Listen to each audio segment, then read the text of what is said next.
maybe. I'll go ahead and start off and address probably a couple things you're going to ask. So we do have 3 guys that are currently still on our football team but are not out here. Jalen Samuels is currently indefinitely suspended just for a violation of team rules.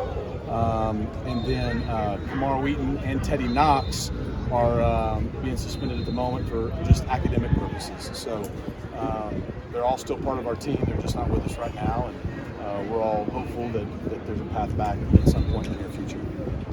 But you anticipate them being back in the fall? As of right now, yeah. I mean, there's nothing that says they couldn't or shouldn't, but, you know, in one case, just there's a lot of things to work through, and then the other, like I said, it's academically, and we have a really high standard, and when those standards are met, then we'll revisit rejoining. What have been your initial impressions of the first couple days of practice? I think it's been good. You know, it was spirited today. You know, we went 3 straight days. It's the only time all spring we'll go 3 days in a row, and so the first 2 days for helmets, I thought we got better. We got good energy, very basic on offense and defense, just getting out and kind of getting back in the swing of football and practicing, and we got a lot of new faces together. But then today with the pads on, and again, 3 straight days, I didn't think we were dead-legged. I thought the guys worked hard. It's some back and forth. There's good energy, and you know that's all spring's about, getting a foundation. You know, you're going to compete. We end usually with some sort of a competitive drill, and everybody wants to focus on results. But this is when you're really laying the foundation, and that's what we're focusing on for now the next 12 practices. With that foundation, obviously, you're not going to name any starters or anything anytime soon. But do you kind of get a feel that there is more depth? Kind of that rotational ability already? Yeah, I think there's legitimately a lot of competition out there, and that's good. You know, whether it's returners and younger players that are now more in the mix, or whether it's guys coming back from injury, or whether it's the newcomers, whether it be high school or transfers that can come in and just really create some quality competition. You know, we believe in iron sharpens iron, both on your side of the ball and then when you go against each other. And so, yeah, that's spring's really about competing, understanding the base offense, defense, and the fundamentals we care about. You know, on defense, we want to be able to run to the ball better. We want to be able to take good angles and leverage the ball and tackle. On offense, we want to value the football better than we did at the beginning of the season. We want to be better blockers. We want to do the fundamental things. That's where we can create that foundation and have the competition that doesn't really result in at the end of spring saying these are your starters. At this time a year ago, you were implementing your systems, Yep. and the oldest guys on the team remembered you from when you were here before Miami, but can you sort of describe how different it is for you and your staff just in terms of planning the spring and planning your daily routines out here? How much different it is with a year under your belt with this team? Yeah, a lot smoother. Obviously, year 2 should be, but I felt that way after day 1. Even like I said, even though we're in helmets, it felt like football day 1. It felt like a good practice. Our guys knew how we practiced, the expectations. Obviously, on both sides of the ball, the scheme, the terminology hasn't changed. So for the majority, there was good carryover, and then for about the 20 new faces, they've really meshed in and just kind of blended in really well. And so from that standpoint, yeah, we're at a different level of what we're coaching and teaching than we were this time a year ago, and that's the way it should be. What have you seen from Preston coming in, kind of being the guy and taking control, both leadership and performance-wise? Yeah, I think Preston's been great. You know, he's fully healthy, as you can see. He was able to go through most of the winter off season as well, which was good, to be with his teammates and compete and lead. He's out here. He's being Preston. He's practicing free. He's not. I don't think he's practicing uptight in any way or acting like there's any pressure. And so, I mean, again, it's just practice, but I think there's been a lot of good things, and then a lot of things that's why we practice to get better at. I think he's done great. I think Kevin as well has just really picked right up where he left off as well. Prior to this year, Preston was, you know, the young guy waiting his turn. Now all of a sudden he's the veteran in that group. How has that impacted him as the guy with the most experience in your system? Yeah, I think over time we'll have a better feel. You know, spring is spring. Once you start getting the fall camp, you get closer to game, and in the summer and all those things. He's handling it great. He's taking it right in stride. But to your point, we're a lot younger in the quarterback. We feel good about it. We love Preston. We feel really good about where he is and where he's going to go. We feel great about Kevin. We're excited about Keldrick, who will be coming in, and then Alex, who's joined us as well. But we are pretty young. You know, we lost a lot of that experience, and so that'll be a process. That'll be a learning curve, and a lot of things that are firsts.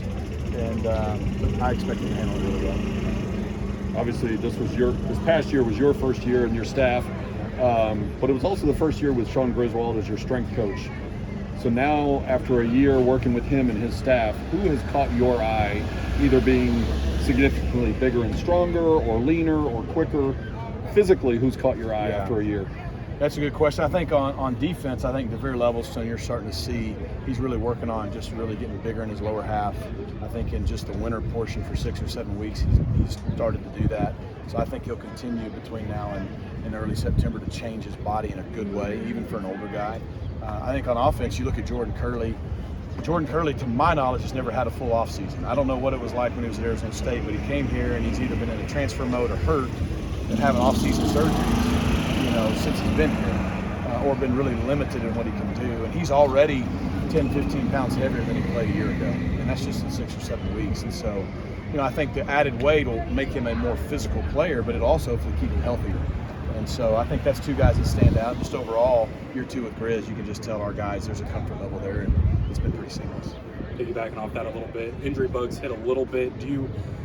Is that something you change anything in strength and conditioning and off-season workouts to try and prepare for? And were there any major changes, or was it just kind of fine-tuning some things? I wouldn't say any major changes. Obviously, some years you have more injuries than others, so you're trying to look, is this a trend, or is this just sometimes more guys get hurt, less guys get hurt. Shoulders and AC seem to be a thing.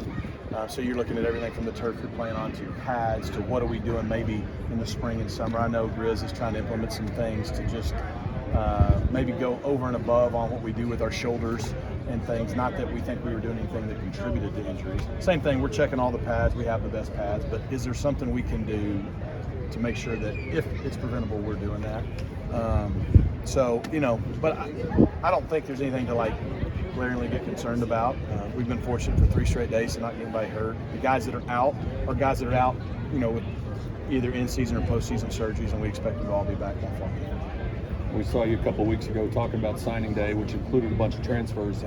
How far ahead are the guys who came from Miami, who are familiar with you and Coach Justice and Coach Likens, over the other guys who transferred in from other schools? Yeah, I would think Keyshawn and Romello and Jalen on the offensive side, other than having to just hear it again and go, oh yeah, I remember that. But just obviously being familiar with the coaches. Now, in Jalen's case, Coach Hall's a different coach, but they're doing a great job there. But yeah, the familiarity helps. On the other side, the defensive guys, it's totally new to them. But they've meshed well. They've jumped right in, and you can tell they're like, yeah, I remember this. With some of those offensive guys, obviously very different, no tackling or anything, but do you see some of that explosiveness that was maybe missing already in 3 days out here? I think so. I think you can see whether it's Jalen or Knighton or even LJ. I even think Belton looks healthy and more explosive out of the running back positions. I think you can tell we've got a chance to be more explosive, hopefully, especially in the end. And our quarterbacks are a little bit more of a threat there too. Last year, so much of your passing game went through Rashee Rice, who's about to go to the NFL. Do you need one guy to sort of establish himself as a lead receiver, or could you have a more balanced attack and be just as effective? Yeah, speaking of Rashee, he's running, I think, at 2:30 today, so we're excited to see him run well. He had a great Senior Bowl. Last year, everything did kind of go through Rashee, more so than just about any year I can remember. Even when we had James and he was elite with his stats, I didn't feel like we ran it all through him as much. And so when you have a guy like that, you do those things, but I do think it'll be more spread out. Someone will probably rush to the top as the leading receiver, but we don't really care who that is. But I think you can start to see, especially when Jake Bailey comes back fully healthy, you're starting to look at 2 and even 3 deep at all your receiver spots, and I think we'll be a little bit deeper at tight end as well, and that's what you hope. Hey, let the defense dictate who's open, and that's where the read goes, and we got to have guys, consistently be able to make plays, but the hope is that your 2 deep is really like 1 and 1A. It's like who starts doesn't really matter. It gets a lot of pub, but it's like, hey, when he's tired, he goes in, and you don't skip a beat. And the ball gets spread around, and that makes it where the defense has to play honest and can't, shift one way or the other. So I could see us being more like that. I'm sure someone will raise their level, but I think we got a good problem. With the crowd you have in the backfield, is Roderick Daniels a full-time receiver again, or? No, Roderick is going to be mainly the spring just because of depth, because Jake's almost cleared, but we won't do much with him in the spring just out of, I'd say, abundance of caution. But he's doing great.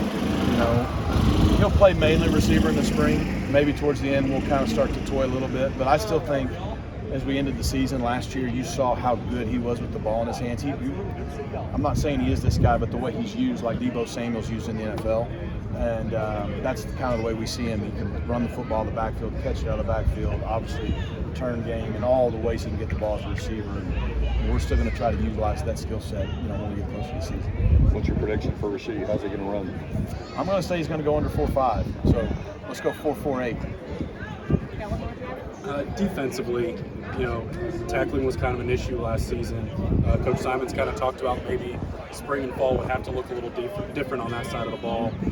Were there conversations about that? And what have you seen through 3 days about what they're doing over there? Yeah, I think at the end of the day, like I said, building the foundation is a big deal. We use the analogy, our Weber end zone facility is going up. It's going to take about 18 months to build. They spent over 60 days already, and all they've been doing is moving dirt. So they're going to probably spend 3 or 4 months on the foundation. That's 15-20% of the entire project.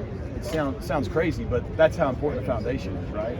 So that's what spring is for us. And so we did look back and said, offensively, the first 4 games we turned the ball over at an alarming rate. First 4 or 5 games, excuse me. And then with the exception of Tulane, we were pretty good the rest of the game. But when we don't turn the football over, we're pretty hard to beat. We got to do a better job blocking, especially in space, and just understanding leverage and those things. So the first 10 minutes every practice, that's all we work on. And then on defense, again, the foundation fundamentals is, running to the football. Covers up a lot of problems. Taking the proper angles, setting an edge to your defense, and tackling. And so that's what we're spending the first 10 days of every practice doing here. And those got to become our habits, because it doesn't matter what call you make if those aren't good. And so, to your point, we've identified those as areas we want that to be who we are. We want to be really good. I think there's a misconception. You don't have to go live all the time to be great tackles, but you got to work anyway. And so we'll do a good mix of that. Good. Thank y'all.